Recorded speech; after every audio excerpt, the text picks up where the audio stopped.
John Bernthal has less than a minute in the movie Widows. I'm going to focus my entire review on this fact.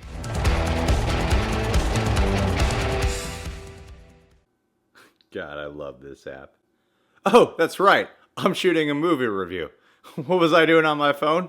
I'll tell you, I was on the Stardust app, people. You see, over there, John and I, we do 30-second reaction reviews for any film, TV show, or trailer, and sometimes we do micro sketches. I was just watching some of our awesome videos on here. You know what's cool about this app? It's free to download, it's free to use, so why don't you download the app and follow us today? Awkward transition to the actual review of this movie now. Alright, so last night I saw the new Steve McQueen flick, Widows, and I've really been looking forward to this film. By the way, I'm wearing my Wonder Woman shirt because it's the closest thing I have to resembling a female cast, but now it's all covered in cat hair, so I'm camera ready. So out of a 2-hour flick, here's the setup for this movie. It's very simple, easy to follow. Liam Neeson plays Harry Rawlings. After him and his crew are killed in a heist gone wrong, his wife, Veronica Rawlings, played by Viola Davis, who is insanely good. Why is she so good? Like, what is she? What are you, Viola? Who are you? Anyway, grieving Veronica Rawlings is forced to pay a debt towards Jamal Manning, played by Brian Tyree Henry. I'm his biggest fan. I know exactly who that is. He's the man Liam Neeson and his team stole $2 million from. That's about as much money as Tyrone Magnus makes in a week. Woo! So Viola Davis recruits 2 of the widows from her late husband's team, played by Michelle Rodriguez and Elizabeth Debicki, to pull off a heist. And as you saw in the trailers, Cynthia Erivo eventually joins the widows team, all so they can pull off a heist to pay off the debt owed to Jamal,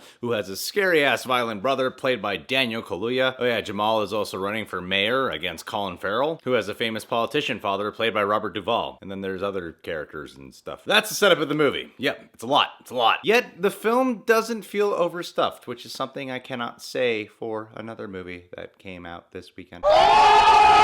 So before I go into reviewing this movie, I'd just like to say that I like this film. In fact, I might have really liked it a lot. And leaving the theater, there were elements in there that I wasn't too sure how I felt about them. It's not to say I don't like those elements, I just was unsure about if I liked or didn't like them. But let's talk about the things I for sure know are good about this film. For starters, it's pretty obvious, goes without saying, the cast is obviously great in this movie. And since there's a lot of cast members in here, I'm only gonna focus on the ones that really left an impact on me. And that's the women.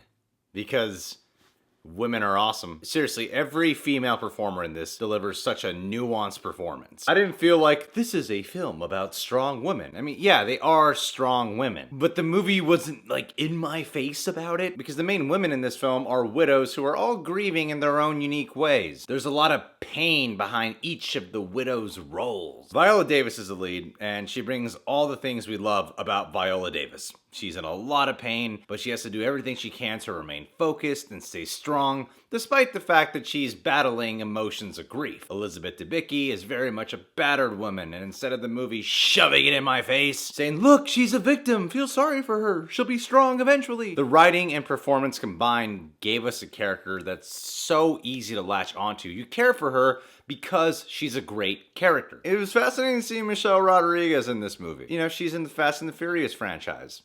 And the Resident Evil ones, but that doesn't matter. And those Fast and Furious franchises have women in there, but they're kind of just in the background. They're ensemble-based, they're team-based, and they're usually pulling off ridiculous missions, and sometimes those are heists. And I know she herself had a complaint about how women are portrayed in those films, or not given much to do. I don't remember the exact complaint. I'm sure I have some quote here thrown in. But in this film, she truly gets to demonstrate her acting chops. She's more than just tough Latina chick. Her character's been left as a single mother of 2. I don't know if she's a mom in real life, but I believed her here. She's hated by her mother-in-law. I'm not married, but I'm sure my mother-in-law in the future will definitely hate me, so I identified. Instead of just one-note, tough, brooding Michelle Rodriguez, she gives a very three-dimensional performance. Cynthia Erivo is not one of the widows, but the trailers do show she joins the team. And since she's barely in it, I'll just say this. I thought she was fantastic in Bad Times at the El Royale. Her performance here is definitely really good. But the thing that I was most surprised by was her physical capabilities. In Bad Times, she's able to really demonstrate her emotional capacity, her singing abilities, and then here she has a lot of physical work to do, which made me go, this woman should be an action star. There's one shot in the movie where she's running kind of like Tom Cruise meets the T-1000. Very impressive stuff. Daniel Kaluuya, I wasn't sure who he was going to portray in this movie. All I'll say is,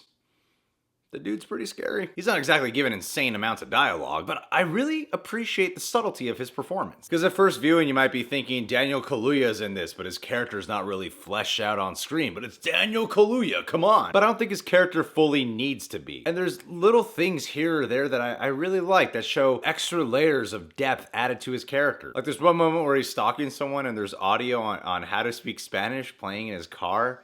And I do that all the time when I'm stalking people. There's another moment before he's doing something important where he just walks in and he's apparently been like halfway through a book. We don't know what book it is. We don't know why he's reading it, but it just shows that he's more than just tough guy who does tough things for his brother who's more important than him. I thought they were good visual cues to give us insight into his character without being expositional about anything. Colin Farrell's a politician who's stuck being in his father's shadow, and he's an antagonist of sorts. I think Colin Farrell did a pretty good job in this movie. He's not exactly one of the shiny performances of the film, but he does a good job. He's effective. Robert Duvall, he's one of the things I'm a little bit unsure about. There were times where I couldn't tell if he was doing a really good job as a rage-fueled old man and having some weird choices with his delivery, or is he just too old to be on camera? So there are times I just couldn't fully get into what he was doing because I was questionable about, is this intentional or is he just really old now? The unique kind of direction I find that Steve McQueen often provides is that he often tells stories in a variation of two specific ways. One is like a dark slice of life, and then the other direction he can tend to go down is very poetic storytelling. Because the trailers might have you going thinking that this is going to be like one intense thrill ride that's going to escalatingly get crazier, when really it doesn't feel that way. There's a lot of characters in here that you follow. If anything, it ultimately feels like the most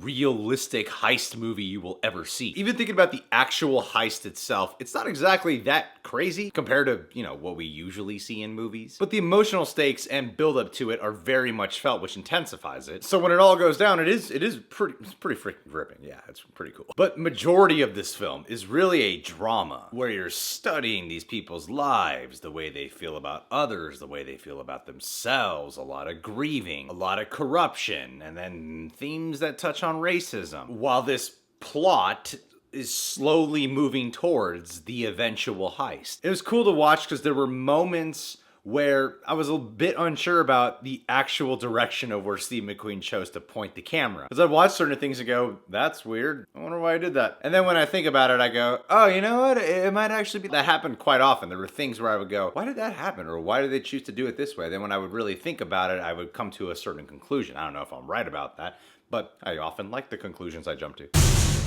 But then there are other moments that are just kind of weird. There's surprisingly a lot of weirder, interesting choices that were taken that I did not expect. It'd be a spoiler if I really went into it. I've noticed a couple of people have really referenced a specific moment with Michelle Rodriguez, and I know exactly what moment they're talking about, because if you watch the movie, or if you have seen the movie, you're gonna know exactly what moment I'm referring to. It's a moment with her character where I could feel the intent of, you know, the unspoken words and the body language and everything that it's about, and not really what's being said. The more poetic, romanticizing side of Steve McQueen, and not so much the realistic slice of life nuance he tends to have. If you've seen the film, you'll know exactly what I'm referring to. But even acknowledging the intent of that moment, I ultimately feel like it's certain moments like that where it's sort of sprinkled throughout, where it makes certain choices about the film's direction a little questionable. I quite enjoyed all the stuff that just felt very realistic, like felt like real life. But in terms of some of its more poetic elements, it can sometimes feel like certain plot lines don't fully pay off. Occasionally, it can start to feel like, well, what happened with these characters and their storylines? But there are others where I questioned it, and I found myself able to fill in the blanks based off previous scenes, or at least be satisfied with my own interpretation because I am an artist. So deep, made amazes me how deep I am. Hashtag deep. I know it might be kind of confusing what I'm saying. I guess what I'm saying is that some moments are really left open to interpretation and some moments are really left for you to fill in the blank spaces. Sometimes when that happens, you're like, I kind of wish I had some explanations on that. But then there are other moments where I go,